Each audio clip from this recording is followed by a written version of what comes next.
Hey y'all, I'm Robin Barnes, the New Orleans Songbird, and we are here for the making of Super Bowl 59 at the beautiful Superdome. This will be the 11th Super Bowl in New Orleans. New Orleans is known for its vibrant culture, rich history, and amazing music, if I do say so myself. In this series, we're going to show you how the Super Bowl comes to life. First, we're going to talk to Seth Dudowsky. He is the head of music for the NFL.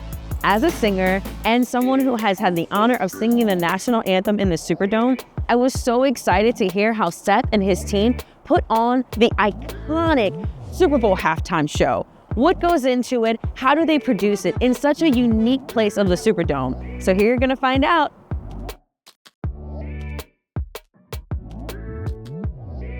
Hey y'all, we're here with Seth Dudowsky. He is the head of music for the NFL. Seth, thank you so much for being here. It's great to be here. So, first of all, coolest title ever. What do you do? So I oversee music for the NFL. That means I oversee the performances at any of the league tentpole events, things like Super Bowl, the draft, our international games, Thanksgiving, which we just got through. And I also oversee music supervision and licensing for NFL media. I mean, that's a lot of pressure. I mean, you have to navigate a live audience with millions of people viewing in. How do you do that? How do you curate something like that? Well, they say the pressure is a privilege, but ultimately, my goal and the best advice I got is the best formula for success in anything, especially in entertainment. Hire the best creatives, give them their parameters, but then let them do their things. So I'm just lucky enough to work with amazing producers, amazing artists, and all of the thousands of people that go into putting on the shows and the content that we produce here. It sounds like you know what you're doing. After a decade here, I'd like to think so. I mean, it's one of those things where you hear people focusing on the creatives of music, but then hearing the person being like, no, the music, the creatives, they are the forefront. We're letting them know what we need, but then we're letting them fly. And that is such a rarity, I feel like, sometimes even in the music industry. So when selecting the performers for the Super Bowl pregame, the halftime, how do you go about selecting it? Music, by definition, nobody can necessarily agree with everybody on music, right? Everybody has their own tastes. The goal isn't that one show is going to be a silver bullet that makes everybody fall in love with music, although that is our goal for the show, for all the viewers to be entertained. But over the course of the year, all the different performances we do, I like to say there's going to be something for everybody at some point, and then it all culminates at the Super Bowl, which is really the exclamation point on our year.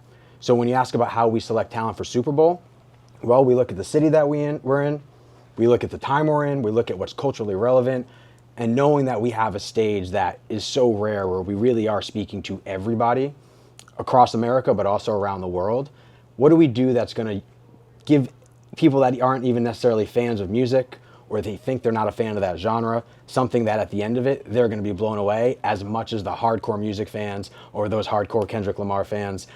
We want something for everybody that's watching, but also at the end of the day, just to let the artists be them and to let them shine. How do you blend? I mean, I feel like New Orleans is such a unique city. It's such a music-centric city. So how do you blend the worlds of the New Orleans culture, the New Orleans music, the New Orleans history with something that is more, I guess, globally recognized? How do you bring the two worlds together?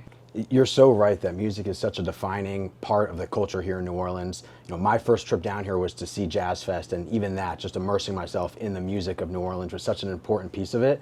And so as we look across the week and the different slots we have, especially on game day, we really want to showcase the culture of the city and, to your point, put on a show for a global audience. New Orleans certainly makes it easy to try and create a target to capture that, right? It's not like some other cities where you're not quite sure what the sound is or what the vibe is. We know coming down here thanks to such great partners here and all the different across the Saints, the host committee, all the different people we work with have been such great references and, to me, educating me on the culture of New Orleans through music. And so the question really is, how do we capture that? But also, as you said, at the end of the day, the Super Bowl is a global experience, and it's about bringing in the artists that are going to be able to showcase that, but also that aren't just here because it's New Orleans, right? When you talk about an artist like Jon Batiste, he can play in every city, but doing it in New Orleans just gives it that extra touch point and gives him just that extra set of crayons to be able to paint, even more amazing murals that he would. So when you think about local artists, right? So let's say hypothetically, there are these up and coming musicians that are in the city.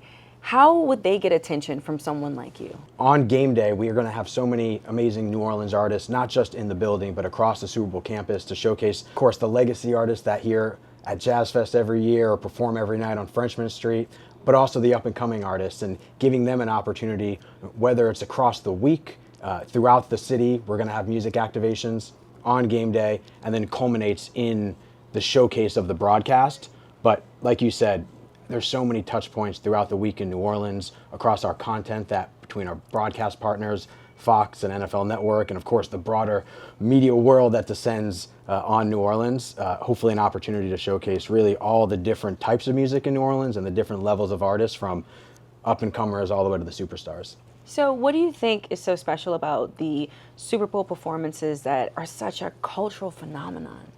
You know, I think the rare thing about the NFL that sometimes gets lost is just the sheer magnitude of the viewership. You know, at this point, there's really nothing left on television or even in culture that everybody consumes at the same time and then talks about it. There's no more TV shows that air and the next day everybody goes and talks about it.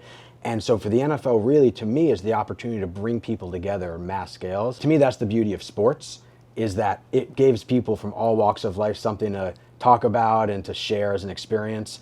And ultimately, you know, one of my, I think, biggest frustrations with the human experience is that we do things, we have these amazing experiences, and then we forget them. And so the ability for sports, or for music, especially those two, to create core memories for people, to create days that decades from now they're still going to remember.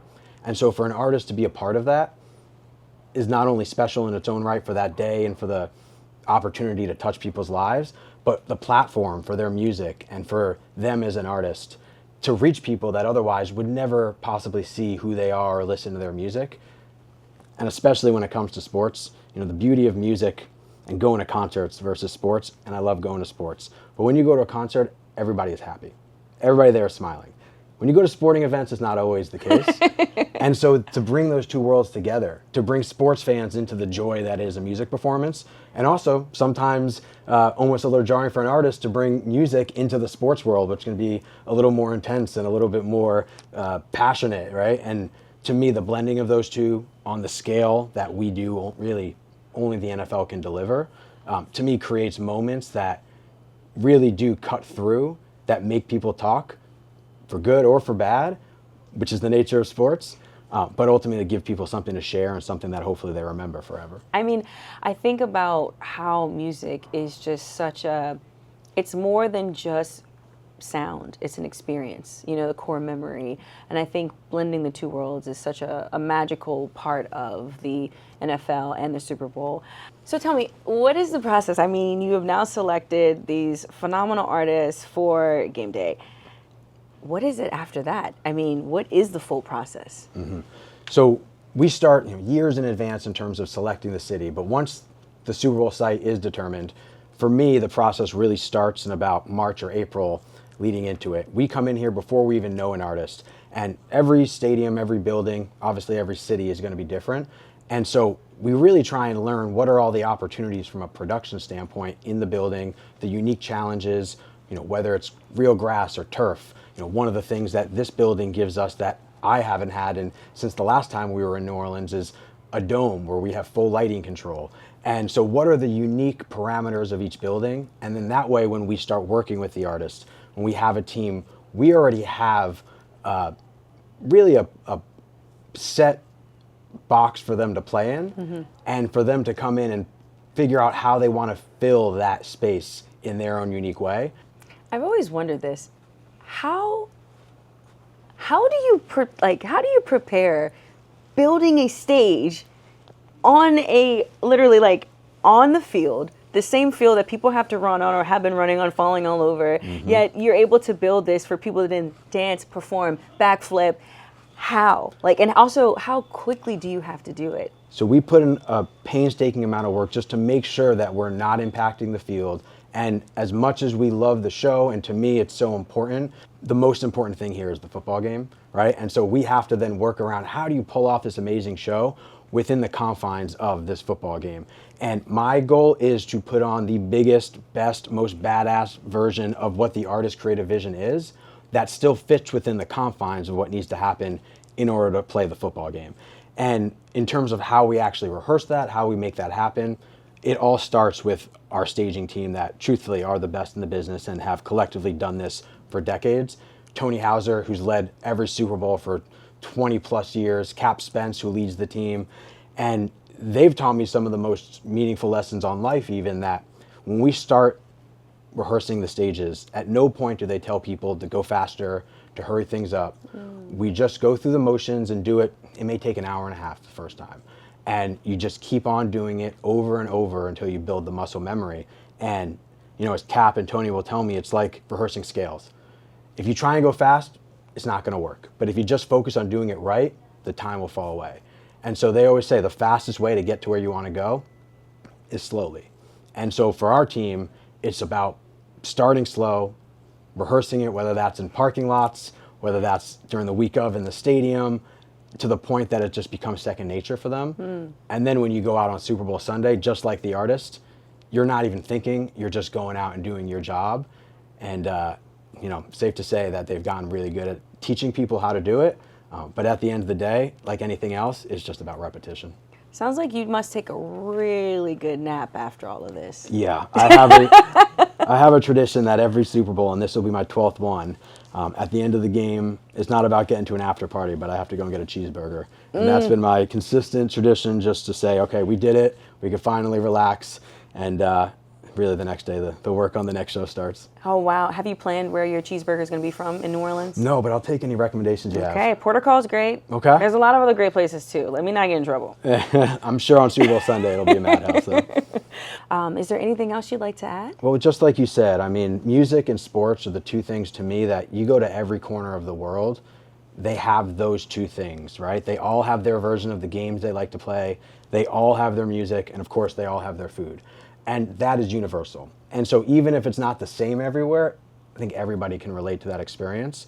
And the Super Bowl, and especially being in a city like New Orleans, I mean, what city brings those three things together more than New Orleans, right? I'm saying, it's amazing. It's a magical place. So really it's special to be here. It's special to be a part of events and performances like this. But to do it in a place as historical as New Orleans, in a place with a culture for both sports and music, and of course food, it's really going to be a special experience and an amazing day on February 9th.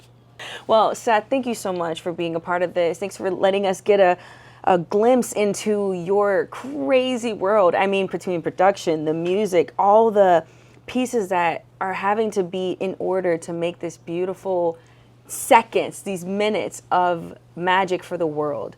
Thank you for what you do, and thanks for being here with us. Thank you so much. It's been great talking to you, and also excited to see what happens on February 9th, and for the world to see what we've been working on for the past few months, and ultimately for what New Orleans has in store for us at Super Bowl. Yes!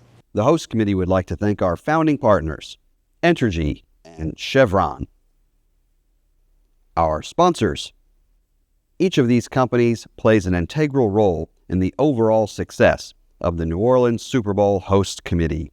We couldn't do it without you.